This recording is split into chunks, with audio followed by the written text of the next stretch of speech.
A trade-off always talks about exchange of characters, where one character, if taken up at the higher level, will deteriorate the other character as well. So yeah, if selection of one particular character which seems fit is happening over multiple periods or multiple generations, then other fitness characters will lower down, because more energy is required and taken up to maintain that character which is seeming fit. Or one trait which results for a higher benefit ratio will be selected over time, but that will result in the reduction of the other characters.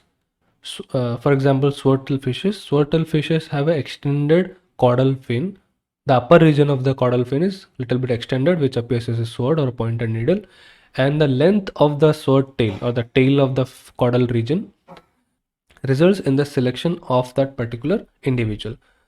So what happened in an experimental population is they are allowed to selection, they allowed to provide all other resources and all other characters, that resulted in production of the lengthier and lengthier caudal tail. But the problem was the problem was the lengthier the tail became, the heavier it became, and more difficult it was to carry around. So the caudal region, the tail, became bent, and that became a handicapped structure, and eventually that character was not provided as fit, and that deteriorated. Similarly, let's say character of sexual selection over time of, let's say, in deers. So the production of antlers may be beautiful. The longer the antler, the more they are preferred, but there is a limit of it. Okay, so trade-off talks about the limit of exchange of energy or fitness to one particular character. So all the characters should be in equilibrium, where one character is preferred over time up to a limit where it is beneficial. So there is another example in this video of howler monkeys and the amount of call they are producing, the loudness of their calls with respect to the size of the testes. Understanding phenotypic plasticity. Phenotypic plasticity is the ability of one genotype to produce multiple phenotypes. Multiple phenotypes here refers to change in different characters. So we see multiple cases of selection of multiple phenotypes. One specific gene has multiple alleles and has multiple structures to provide. One of the cases is polymorphism in poison dart frog. We have already studied about it. So one species, so same species have different forms in different environments.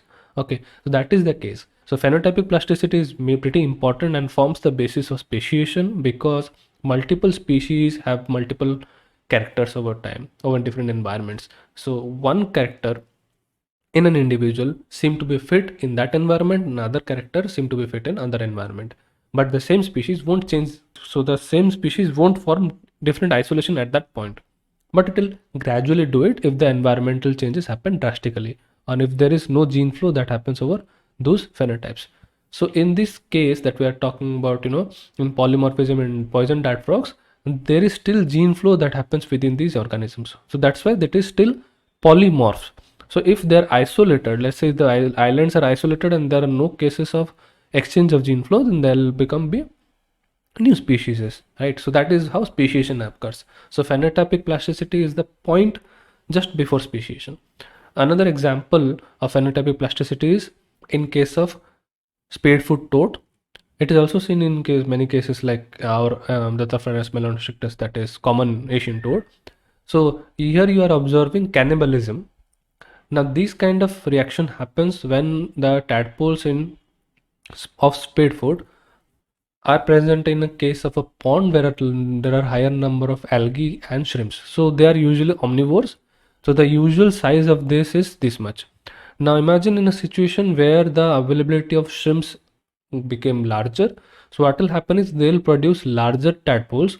I mean, the tadpole will grow up to more, will intake and more animal proteins. So they'll grow in larger size, as well as will be able to metamorphose earlier than that of the other individuals that are present in that pond. After finishing all the available animal proteins, they might also eat the same species tadpoles, which is cannibalism, which is also seen in Asian toads. So this happens when the pond is easily drying out, when the water is less. So these might of character might be more in amount, because this result in better production of earlier metamorphosis. and hence are the character which are preferred. So phenotypic plasticity talks about plastic condition. I mean, they are interchanging condition. They're not fixed, but they're plastic. They're elastic. They're changing over time.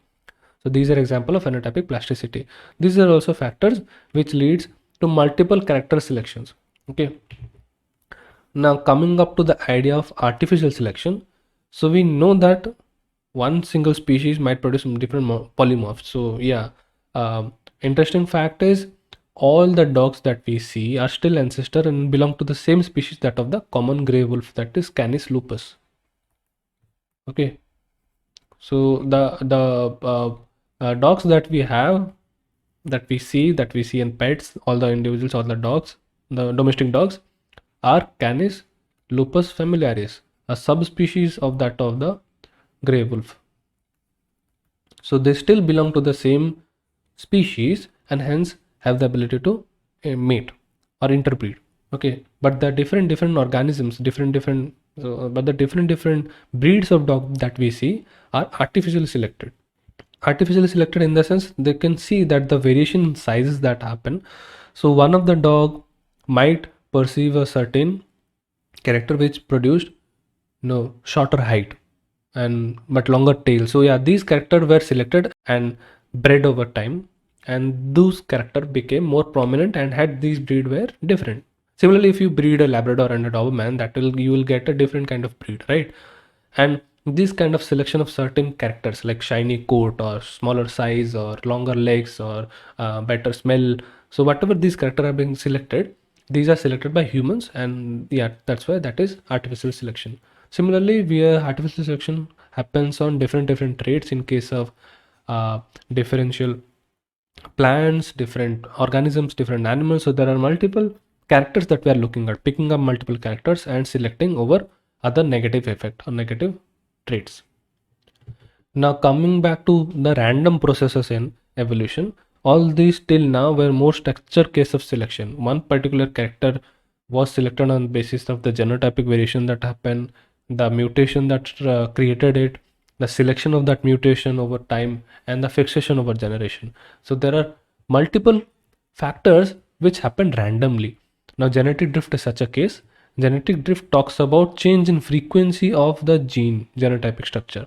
So in a population, if there are multiple individuals, let's say 5 individuals were black and 5 individuals were blue, and out of some random selection happened. So like there was a selection of one particular individual. So let's say some of the individuals were killed randomly, and among that 3 black individuals were killed and 1 blue individual were killed. So in the next case you can see that only 2 black individuals are present and 4 blue individuals are present. Eventually 4 individuals are being selected because they are more in number, and that will go on. So this kind of structure, this kind of selection that happens randomly over multiple events is called genetic drift. So genetic drift is again an attribute of a population genetics. We'll talk about that as well. But the thing is, here the selection is happening randomly over multiple characters, and they are usually sudden. Okay, so different two aspects of genetic drift. One is bottleneck effect, one is founder effect.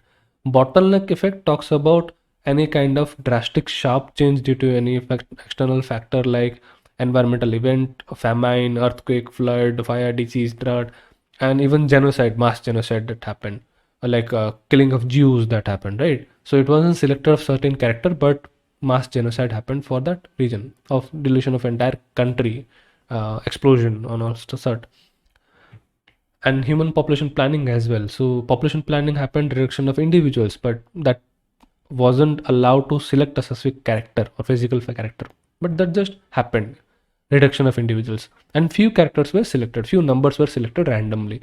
So that was bottleneck effect. Then there is founder effect. Imagine in a situation in this island, it was complete, right? So the region got detached and flew to this region. Now the individuals that were present here became the colonizers of this new island, and the individuals which are produced in more number, even if the number of individuals here were less, but they became the founders of the new island or the colonizers of the new island, and hence the new island will have more number of that particular character. So imagine a situation of two islands. Okay, one was empty, one was occupied with individuals. So in 10 pairs of individual, 10 pairs, okay, of male and female, 9 of them were normal and one of them were albino. So somehow, due to detachment from one particular region, or due to detachment, or due to some other cases of environmental situation, that albino couple was sent here, and other one couple came here as well. So there are 8 pairs that are remaining, and the 2 pairs that came in, one of them were albino and the other was normal. So eventually what will happen is the majority of this population that happens the next generations will have more number of albinos, and that might also region that these albino will become more dominant. Okay, so yeah, that is founder effect. So there is no actual selection of that particular character, but that is happening randomly due to some external influences. So these are multiple aspects of evolution where we talked about genetic drift, selection, variation, and how evolutionary trade-off happens, and how artificial selection worked around humans, and all these characters, all in all, together function out, giving the basic idea of evolution. We'll study in evolution details, but these are the basic blocks of evolution. We're talking about microevolution, we are talking about small level scale changes. Then we are talking about macroevolution, where we are talking about species level changes. So microevolution talks about changes with respect to individuals up to the point of group. Then when we talk about large scale level changes over time, over geographical regions, over communities, then we're talking about macroevolutions. We'll study that in detail as well. But up to this point, we have studied different aspects of evolutionary forces that frame the structure of evolution over time, multiple timelines. So yeah, that's that. Thank you.